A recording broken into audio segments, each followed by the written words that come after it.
Daniel, your team made a quick move for their new manager, quicker than we thought.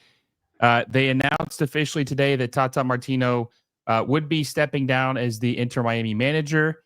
And reports came out today from Fabrizio Romano and CL Merlot that Javier Mascherano would be the manager. But before we get into that, how are you doing, my friend? I'm doing good, man. I'm at a friend's giving party, just taking a little bit of time out. I had a couple glasses of wine, so apologize if I slur a little bit, but I promise you guys, I'm 100% sober. I'm under the 0.08 limit, so I'm good to go. And I'm just glad to join you, Will. It's nice to see your face on a Friday. It's very rare that we do this if it's not a live stream. Hey, we got the truth serum menu. Before we get started, guys, make sure you like this video down below. Subscribe to the channel if you haven't already. We are less than 320 subscribers away from 5,000, which we will hit that number by MLS Cup final day. So if you haven't already, make sure you subscribe to the channel, share with a friend, and hit that little bell notification so you never miss a video. Well, you and I haven't discussed this at all. We talked the other day about them making the move to move off of Tata, which, after today, maybe it was, I'm starting to think maybe it was on his accord, just the way things went down. Maybe he really did want to step down. Either way, he's going to be gone next year. And they hired Javier Mascherano. Were you surprised by this move? No, yes and no. Yes and no. So, I was told that the favorite for the job was Xavi Hernandez. Obviously, the connection to the Barcelona front office, the connection to Messi and friends, having played with them, and also the connection of being having coached the FC Barcelona team for a couple of seasons. I thought he was definitely the front runner. That's what everybody was saying. That's what my sources were saying. Obviously, Javier Mascherano was the other one that was kind of rumored to be within the conversation. So once, Javier announced that he was going to stay on his sabbatical or whatever it is that he's doing, it wasn't a surprise that Inter Miami moved quickly and secured the Javier Mascherano signing. Now, we'll get into it in a little bit, but I've been hearing some stories of how they decided on Mascherano.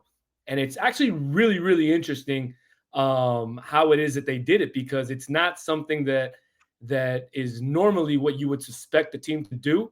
If in case in fact they did go this route, and I can't wait to share what that is shortly. Yeah, when I saw the news this morning, like I said a minute ago, I was surprised by how quickly they moved on this, which I guess, honestly, Danny, that could play into the they forced Tata out because they already had plans on what they were going to do next. I don't believe that they just talked to Javier Mascherano 2 days ago. Like, this has probably been discussed for maybe a week or two now. A couple guys, they were probably talking with different people and seeing who was interested in what they could do. I was surprised to move this quick. I definitely have some reservations about him, some concerns, because you and I both know the reason why Tata's not at the shop anymore, or why people were upset because of what his playoff performance was this year and their shortcomings, because they wanted to lift the MLS Cup trophy.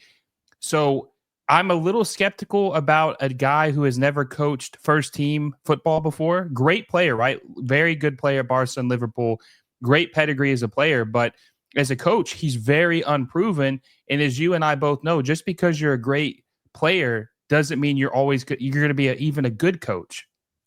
Absolutely. I mean, obviously, his nickname El Jefecito, the little chief, and his like you said, his pedigree and the history that he's shown on the pitch in terms of being a player who can be the captain of a team. He was the captain of Argentina, also wore the band for Barcelona at times as well. So this is a player, a very special player who who sees the game a little bit differently while he's on the pitch. But like you mentioned, Will, he's not been proven yet as a first team coach. Now, we know that he's been coaching the U20s Argentina team.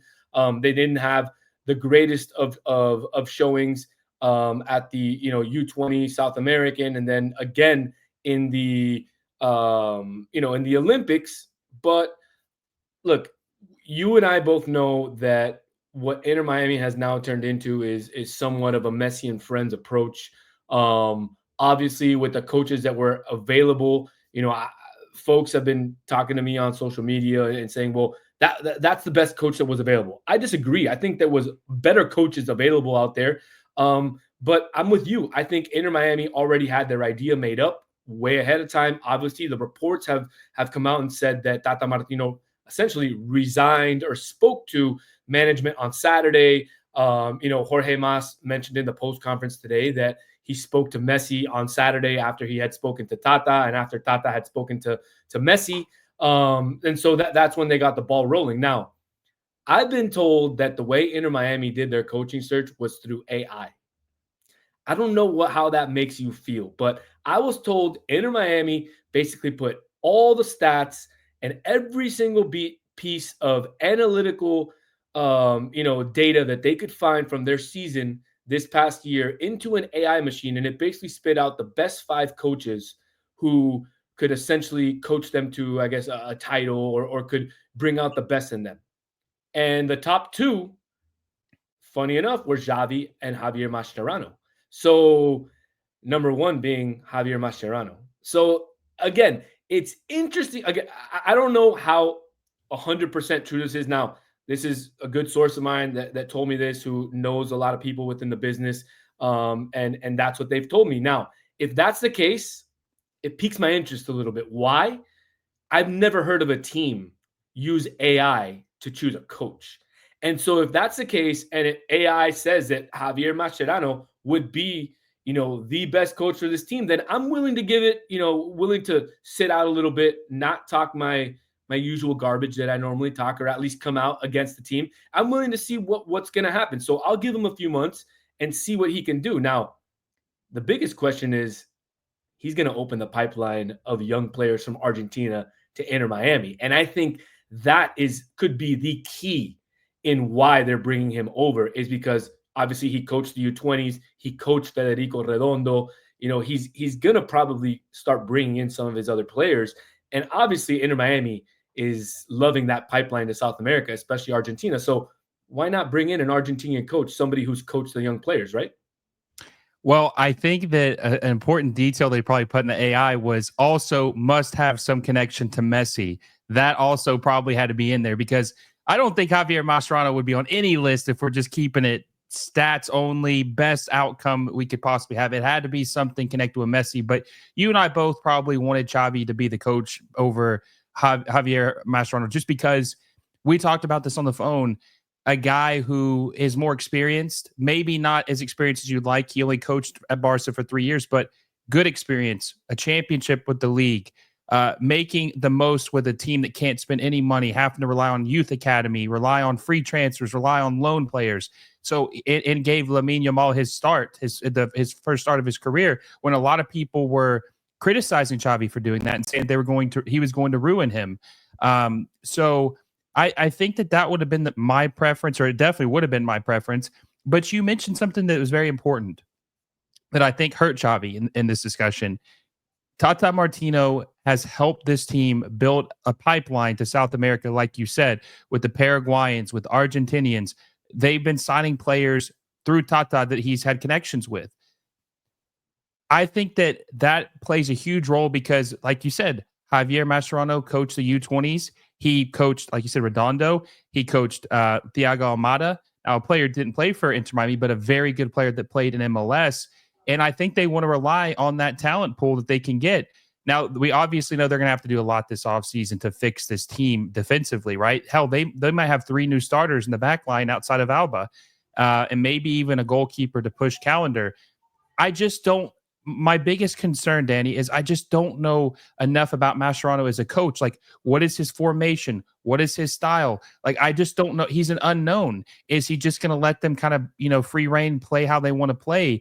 I just don't know enough about him as a manager. And like you said, his career or his stats as the Argentine under-20 coach, and even his Olympic stats weren't very good. They finished like 9th place at the Olympics and 16th.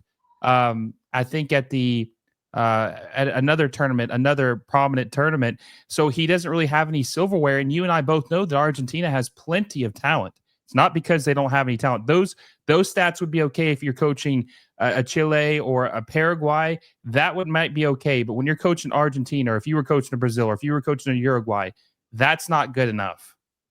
Absolutely. I mean, I can tell you from what I've seen in terms of his coaching career, coaching the U20s of Argentina. I mean, he mostly plays a 4-2-3-1, which is something that could benefit Inter Miami, seeing as the players that they currently have on their roster. Obviously, seeing Busquets and Yannick Bright, play the double five would be fantastic. You could have Facundo Farias, who is coming back if he's not sold or doesn't go on loan.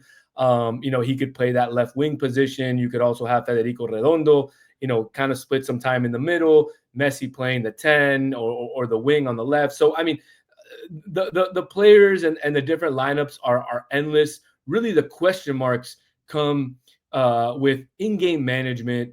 How is he going to basically round the troops? If they go on a 2 or 3 game losing streak, that's really where the best coaches are really born or are really come to be. Is when you're facing that sort of turmoil, or when your team's back is against the wall, how are you as a coach going to get the best out of your team? And is he a great motivator? We don't know that yet. We don't know. We know he's an okay coach, who had a lot of talent and underperformed. But we know that about Tata as well. He had a lot of a talent, and he won the Supporters Shield, but again, he underperformed when it comes to the playoffs. So is Inter Miami going to be stuck with another Tata Martino or another Neville 2.0?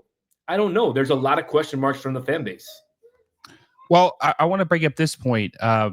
So Jorge Mas had some comments. I want to read a couple of them here in a minute. But one thing he said is that Messi, they have every intention of him being back in 2026 and opening that beautiful stadium that will be in Miami. So we'll just say Messi has 2 years left, right? You're asking a guy to come in here who's never coached Major League Soccer before. And look, I'm not saying it's a top 10 league. It's a weird league, though. You don't necessarily have to be a great coach to win here, but you have to understand how it works, because it's just very complicated with the travel, with the congested schedule. It's a lot of circumstances, right? And he's going to have to figure out all of this on the fly. And I know that so you like the Supporter Shield more than MLS Cup. So in your eyes, Miami won the championship last year. But let's just say that he does significantly worse than Tata Martino next year, like 15, 20 points less. And, so that's a bad start, and then doesn't do well in the playoffs. Well, you're taking a chance on a guy who's just so unproven when you could have had somebody who was proven. I guess I just don't understand what they see. I mean, they talked to Javier Mascherano, or at least, God, hopefully they did, right? Hopefully they didn't just take Messi's word for it and say, you know what, we'll take your word for it. Just have him come sign the contract. But I would love to know be a fly on the wall in that meeting. But expecting him to perform like Tata did in the regular season is already setting him up for failure, because Tata literally broke the MLS record. So I don't know, man. I just feel like they're putting a lot of eggs in this basket for an inexperienced guy who's never done it before. Look, I had an exchange with an Inter Miami account earlier today, and one of the things that we talked about was how there's already a standard set for Javier Mascherano. And honestly, I think it's unfair to already hold him up to that standard. Obviously, the standard for Tata Martino was to win all 4 trophies, at least win 2 of the 4 that Inter Miami, were competing in. He only won 1. Was knocked out of the other 3 tournaments before the semifinals in all 3. So, that was, looked down upon. I think it's unfair to hold Mascherano to that same expectation. Definitely he's got to win 2 out of 4 trophies again that Inter Miami is competing in, possibly 5. We'll see if they're part of the US Open Cup next year. But he's definitely got to win trophies. Now, in terms of winning the Supporter Shield, yeah, I think that's got to be up there. But in terms of breaking the points record, I think that's really unrealistic at this point. Obviously, I think it's the key right now is winning the MLS Cup. And I think that's really what Jorge Mas and company are most interested in: one, winning the MLS Cup; two, not getting embarrassed at the Club World Cup, which you and I will have talked a lot about in the future. And we both, agree that Jorge Mas, and he said it at his press conference, and I'm sure you're going to mention it in a couple seconds, but he said there's absolutely zero financial, there's absolutely zero way that this club is not going to do anything because of the financial ability or whatever. He's going to put whatever it takes into the club. So, there is 100% commitment from the ownership group. And now, it rests on the coach and the players to fulfill that commitment. Yeah, he said, we're going to continue. This is Jorge Mas, the controlling owner of Inter Miami. He says, we are going to continue having the best team we can. There are no budget limitations. We will bring in the best players we can from anywhere in the world. What a hell of a quote by an owner, right? That's what you want to hear in Major League Soccer. Now, listen, I'm not gonna be all negative, right? I'm gonna give one piece of positive news about this hire, and maybe you didn't even know about this, that might make you feel a little more easy, right? Because obviously you're a diehard fan of this club. You love this team. Okay, so these two players. Okay, so Mascherano played center back and defensive midfielder, so he was kind of versatile. This guy specifically only played defensive midfielder, but one coach who never had a first team experience or never coached a first team and has had a lot of success. He coached the B team was Xabi Alonso. He had a 40% win percentage at Real Sociedad B. Coached 100 games. So nothing, not great, not bad. It's kind of somewhere in the middle. And I think a lot of people were a little skeptical about him getting the job at Leverkusen, like not completely thinking he's going to be bad, but just, is this the best we could do? Great player, but Alonso obviously hadn't proven himself as a first team manager. And you and I both know the manager he's turned out to be at Leverkusen, where he was probably the hottest name on the market everybody wanted. He's got a 65% win percentage at Leverkusen. And maybe Javier Mascherano could do something like that. Now, I'm not saying he's going to be Xabi Alonso, but he could be very good because he's got the players, he's got the instincts, he's got the resume as a player. And they, honestly, Danny, what they say is, or what I've heard is, players who play center back or defensive midfielder are normally the best players who become coaches. Like the transition from player to coach is normally from center back or a defensive midfielder. And that was his two positions, man. They kind of see the whole field. Maybe he will be a good coach. Maybe it's just because the under 20 game is just so weird. I was going to say that. And, just to add to your point, there's another name that'll pop up, also German league coach for Bayern Munich, Vincent Kompany. Not a tested coach. And he's got his team, sitting at top of the Bundesliga.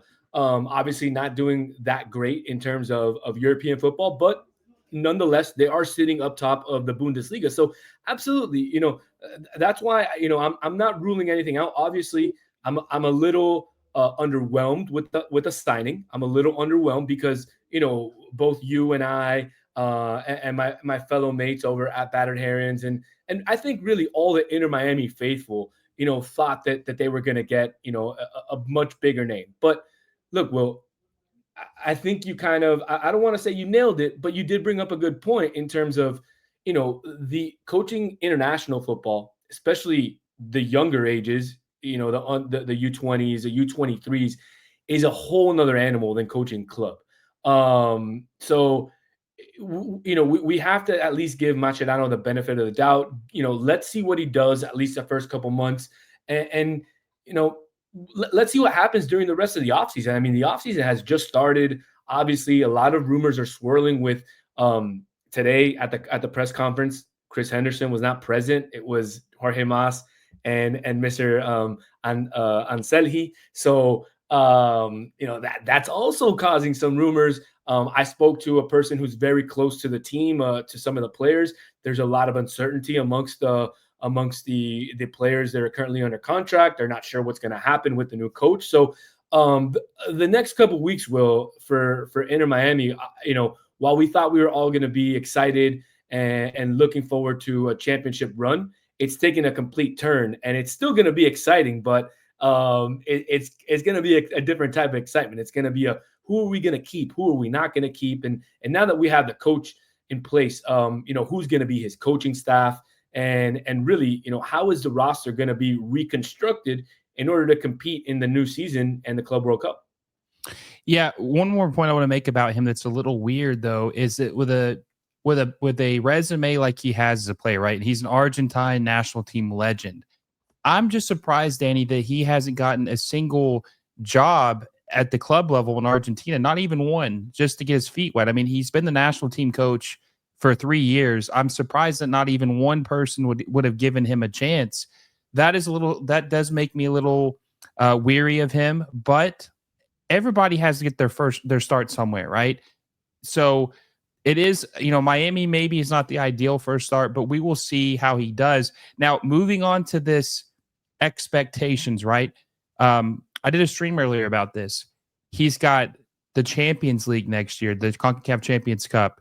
He's got the FIFA Club World Cup. He's got MLS regular season. This team has some deficiencies, which we'll save that for another episode of like who he would keep and what kind of players they'd bring in.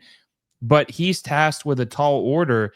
All these tournaments that not even Tata's participated in, speaking about the Club World Cup, that's a pretty full plate for your first year coaching, man. Like, what would be considered success for him this year in your eyes? I mean, absolutely, definitely, let's say qualifying in the playoffs, getting home field advantage, making sure that the team is healthy, year round with all the different tournaments going on. Obviously, I would say making a deep run in the CONCACAF Champions League. If you make a final, I think that's a huge plus. Even if you don't win, at least you're making a final, representing, the MLS, and just getting the name out there a little bit more. Now, in terms of the rest of the year, we also don't know yet how Leagues Cup is going to unfold. That's another tournament that could possibly be in play for Inter Miami, and then we also don't know about the U.S. Open Cup. So, just like you said, Will, there's a lot of tournaments, a lot of things going on next year. It's going to be a very congested schedule as well, with all the international football going on. I think really making the playoffs, making a deep run in CONCACAF Champions League, and competing in all the other tournaments, I think is going to make for a positive year for Javier Mascherano. So I'll say this, unless it's just really bad, like catastrophic, this will be the last coach that Messi has at Inter Miami. He's going to sign a 3-year deal. I don't expect Messi to play more than 2 more years. He might play 3, but that's it. So these two are going to be locked in together for the remainder of his Miami days. This is the last coach that will probably coach Messi in his career. I just hope that they realize what they're doing and putting their trust in him. And you know what? The more we talk about it, I do start to feel a little bit better about the move because he was such a good player. And I think that you have to take that into account. Like, he has done a lot. He's won a Champions League with Barcelona. I mean, he has done it. He's actually won 2, I think, with Barcelona. He has done it all. Like, he's been to a World Cup. He's, won the Champions League. So he's seen it. Like, he's got experience he can bring to this club that not even Tata Martino has done as a manager or seen as a player. So the more we talk about it, I start to like it because I said earlier, and this is key, you got to get your start somewhere, right? You got to get your start somewhere and prove yourself. And I think the players will respect him. I think there's 15 players on this team from South America when I counted earlier. So it's a heavy South American team. So they obviously know who most people know who Javier Mascherano is. They're going to respect him just based on what he's done as a player. I think that they still have to have the aspirations of getting to an MLS Cup, but I don't think that fans should be upset if he doesn't match Tata's record of 74 points next year, because that was a very incredible feat to do, right? That was a great season. That's a historic season. I don't think fans should hold him, not say hold him accountable, but like rake him over the coals if he doesn't reach that spot again. Just as long as he has a good season, you see some positive ball being played, and the defense shores up and plays more consistently, and they make it out of the first round next year, I would consider it a good season for Miami. But I expect them to win at least 1 trophy next year, whether it be the Champions League or MLS Cup. But I think it's more of the eye test than it is like the numbers. Like if they don't, he doesn't have to break records. He just has to like you, Danny, watch him and say, you know what? This team's playing more organized this year. I see a difference. Like they're playing with more grit. Toto Aviles, if he's there, which I don't think he will be, he's playing smarter. Um, it'll be interesting to see what happens, man. I'm starting to come around on it. I agree with you. This is a huge job. This is probably the biggest job in North America, I think, because of who you're coaching, where you're coaching, right? And it felt like they settled, but you got to trust the plan. Jorge Mas and obviously them, the ownership group are committed to making this a winner. And ever since Messi's came to this club, they haven't really done anything wrong since then. No, I mean, well, I don't know if they haven't done anything wrong, but absolutely, Very little though. Very, they've very done little. very little wrong. Obviously, some of the fan base would disagree with you in terms of how they're being treated and the lack of gifts that they get from the team and the high prices. But in terms of sporting, right? In terms On the of field. if we're talking about sporting direction, obviously, this team has done a fantastic job. Whenever they've had an injury, they've done a fantastic job in filling that, whether it be, when Freire went down, they right away, came and brought David Martinez, and he was an okay fill for the time being. Um, uh, um, uh, when Facundo Farias got hurt, they brought in Federico Redondo. So look, they've done the right moves. They've made the right moves. Now it's time to take the next step. And look, you mentioned, El Jefecito could be Messi's last coach. Who better than to finish your career with than, with your best friend at the helm, right? I agree. And you know what? We will see if they change some rules, how much more um, weapons or players they're able to give Messi and round out this team a little better, because that will make his job easier if he has better players to coach. So we'll see. Before I let you go, I want you to give me a grade 1 through 10 on this hire. How you feel about it? I'm gonna go with a 6, just because of all the uncertainty that surrounds the background of Mascherano and his coaching. Specifically, I'm looking just at his coaching. Obviously, not his playing career. Playing career, he's an 8.5 out of 10, 9 out of 10, just because of how fantastic he is and the general that he was on the field. But as a coach, he just hasn't shown me much yet. So again, I think this is a little bit of a reach for Inter Miami. If it works out, it'll be a hell of a signing. And if it doesn't, it'll be another, garbage, dumpster fire, which it's something that, although in Inter Miami's short future, they have had some positives, it's mainly been a dumpster fire, whether it's been Diego Alonso, whether it's been Phil Neville, or now with, with what Tata Martino it did at the end of the year. So, we're hoping for a little bit of a different ending next year. Hey, I will say this too. I was a 4 earlier, but I'm a 6 probably like you are. I'm starting to be on the more positive side of it. I think you got to give him a chance and see what he can do. And one thing that is a bright spot about him as well is that he's fluent in English as well. Now I know Tata knew English and he started learning it, and he probably would speak it privately, but he would never speak it at a press conference. Javier Mascherano spent 4 years in England, so he's fluent in English as well, which could be interesting. Obviously, being able to communicate a little better with everybody, right? Being bilingual and fluent in both languages. So that's interesting as well. But yeah, I give it a 6, man. I'm excited to see what happens. I'm excited to see what players they bring in. And the regular season isn't over, Danny, but the off season's already began, and it's gonna be fun, man. So I appreciate it. Absolutely, man. I'm never going to leave you hanging. Whenever we got some crazy Inter Miami news going on, I got you. I'll come on here. But as always, it's a pleasure to be with you. And, if anybody wants to get some Inter Miami news, you guys can just look right here. You can follow me at Danny Solana 5. And as always, Will, you're my favorite MLS guy. Appreciate it. And guys, go subscribe. Go subscribe. We got to get to 5K. Got to get to 5K before MLS Cup. We got 2 weeks left, so we got to get it going. Let's go, baby. Please make sure you like the video if you enjoyed what you watched. Subscribe to the channel if you haven't already. Like I said, less than 320 away from 5,000, which we're getting so close to reaching. And hit that little bell notification so you never miss a video. Hope you guys enjoyed. Until next time, guys, I will see you all soon.